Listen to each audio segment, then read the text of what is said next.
que nos parece bastante mal que haya recortes en la enseñanza pública porque cada vez vamos a peor y no sé, esto tiene que parar de alguna manera, por lo menos que recorten de una forma más nivelada a la gente que tiene más dinero.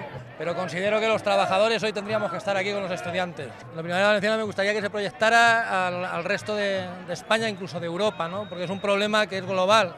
El problema es que las autoridades, sean del signo que sean, me refiero, de derecha o de izquierda, que no se hacen políticas ya nacionales, sino que se hacen políticas supranacionales, están marcadas desde los mercados financieros internacionales, como el Fondo Monetario, el Banco Mundial.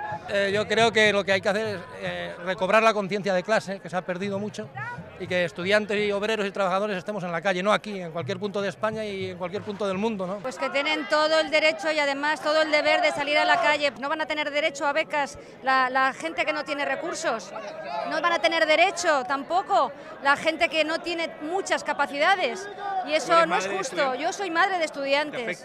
Hombre, claro que me afecta mucho. Son el futuro. Si se recorta en educación, se está cortando en el futuro de nuestros hijos y eso hay que tenerlo en cuenta. Que en vez de recortar en esto, recorten en Fórmula 1, recorten en visitas del Papa, recorten en todos los fastos que han hecho y se dedican a las cosas imprescindibles que son la educación y la sanidad.